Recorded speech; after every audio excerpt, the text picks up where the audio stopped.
Hey everyone, welcome back to another video and welcome back to another day. And what a day it is. I mean, this is absolutely stunning. I am just coming towards the end of another big week of training. I've just started my next block. So after that big 30-hour training week that I did, had a recovery week. If you haven't seen that video, I'll link it in the cards above, so please do go and watch that. And this next block of training, so I'm coming towards the end of the first week. This week, after today, I'll be on the bike for around 4 or 5 hours and then a 90-minute run. Nice and aerobic today. I'll probably be hitting around 28 hours, and that's kind of the goal for this next block of training, is to really be averaging sort of 28, anything like 27, 28 towards 30. That's my goal for this block of training. Keep it really nice and consistent, and keep pushing forward and keep developing and keep moving in the direction that I'm moving in. So I'm looking forward to it. So seeing as I'm going to be out here for the next 4 or 5 hours sat on my bum, I thought I would talk to you guys about some specific topics and just have a good conversation with you. So if you're looking for a hardcore edited video, this might not be the one, and I've got plenty of other ones like that on the channel. However, I would urge you to stay on and continue watching this video, because I think it'll be really interesting, and I would invite all of you to comment in the comment section below what you think, what your thoughts are on this video and on these different topics that I'm going to talk about. I always love reading all the comments and learning from you guys. You know, I'm not going to sit here and pretend that I'm the be all and end all and I know what I'm talking about, because half the time I don't. I fake it till I make it. And I'm faking it a lot. So yeah, please do comment your thoughts in the comment section below, and I just invite you to start like a conversation. That's what I love about the comment section, and that's what I quite enjoy about these sort of videos, me just chatting to you guys about different things, about my thoughts, and hopefully getting some thoughts from you guys. So I'm hoping it'll be a relatively interesting video. I was thinking about this the other day, and the sport of triathlon has come on such a long way in the last few years. It seems that even in the last 5 years, the sport and the people competing in the sport at all levels have developed massively from where it used to be. Now, I'm pretty confident most people watching this are triathletes. So I can imagine most of you will have heard someone saying something along the lines of, you're not good enough for one sport, so you have to be just okay at 3. It's the classic go-to triathlon insult. And to be fair, at all levels, like 5-10 years ago, this somewhat was true, I guess. You could argue, you might hate that I'm saying that, but it is sort of true, isn't it? Whereas nowadays, it is very much not. Even in professional triathlon, like 5-10 years ago, if you were a good swimmer and a good biker, but not a very good runner, you'd still do really well, and you could still win races.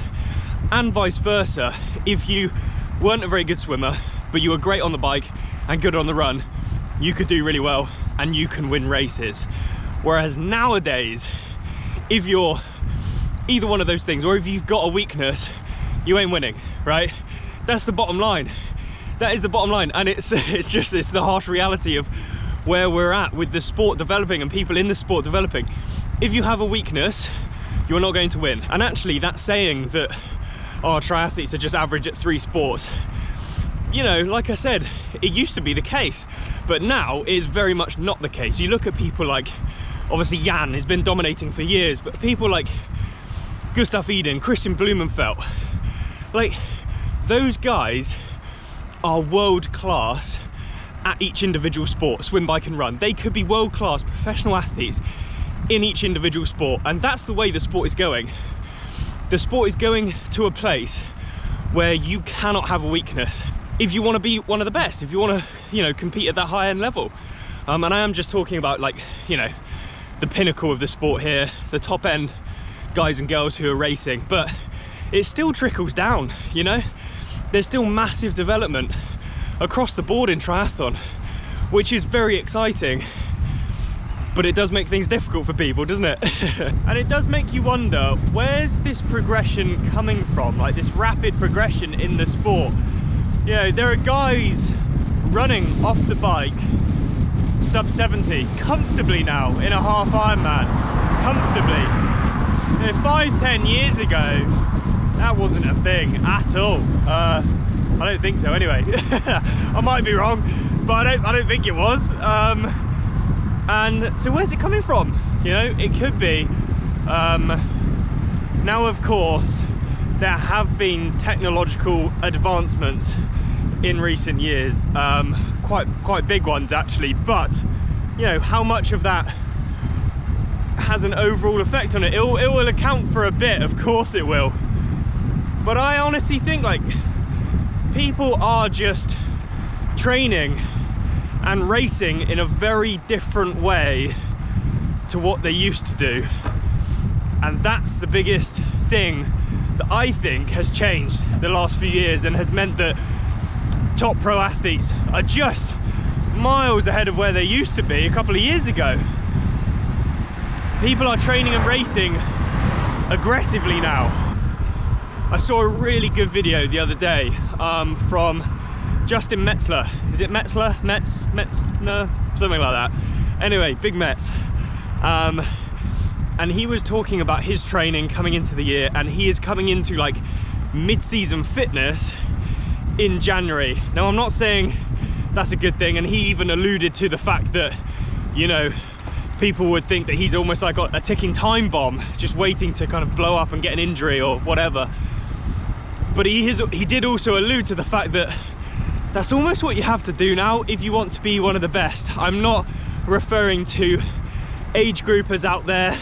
I'm not saying all of you guys, yeah, you need to train more and you need to be an absolute unit and you need to train 30 hours a week. Because let's be honest, you know, if you're a guy or a girl who's got a full-time job and you've got kids and you've got family, you're not going to be able to do that, right? That's just impossible. But for someone like myself, who is just stepping into the pro field, and I actually want to give it a good go, like I don't just want to float around and, you know, not really get anywhere. I want to see what I'm fully capable of, and I want to give it everything.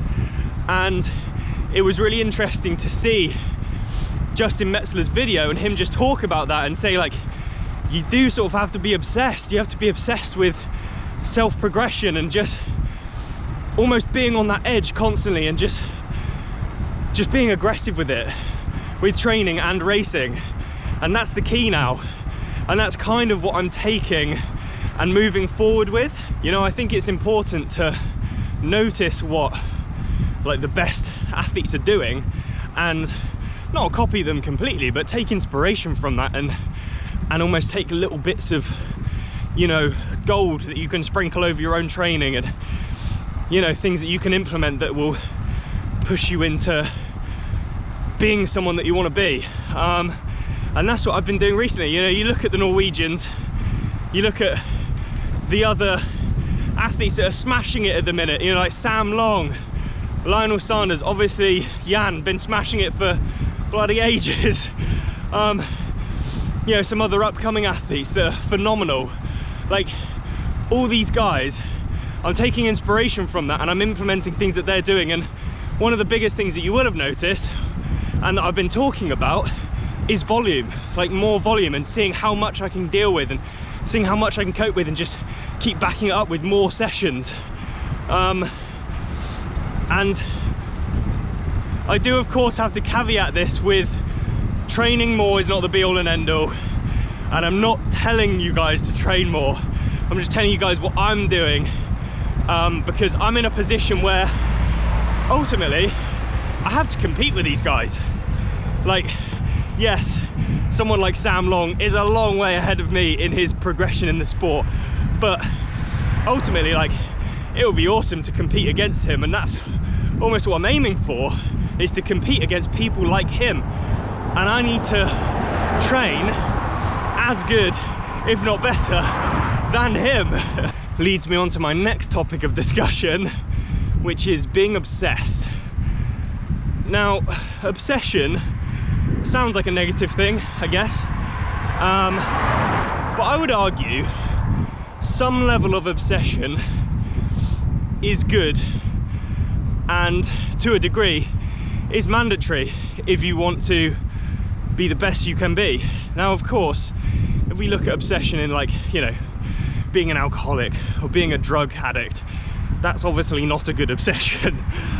And also, actually, if we refer it back to sport, being obsessed with winning and being obsessed with being better than other people, I would also agree that that's actually a negative obsession as well.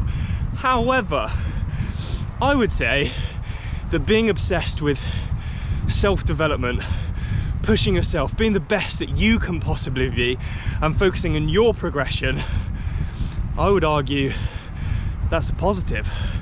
I would argue that's a good thing, and I would almost argue that that's a necessity. I'd almost argue that that's a necessity if you do want to be one of the best, and if you do want to compete against, you know, the likes of all the names that I've listed off in this video. And that's what I want to do. I want to try and see how far I can go in the sport, and I feel like you do have to be obsessed. You do have to be obsessed with self-development, with pushing yourself, with so many different things, and having complete discipline about it. And that's what I'm learning about at the minute, and that's what I'm trying to implement. And I'm not saying it's easy, because it's not. It is not easy, and I do make mistakes and I do have little hiccups, but it's noticing those and it's seeing what you can do about it, and that's what's exciting. 4 hours in, another hour or so to go. Just to sort of summarize and refer this back to myself and with what I'm doing, like with where the sport is at the minute and where it's progressing to, that's why I'm sort of doing as much as I am, you know, and that's why I'm playing around with the amount of volume that I can deal with and the amount of training that I can keep coping with and just keep showing up.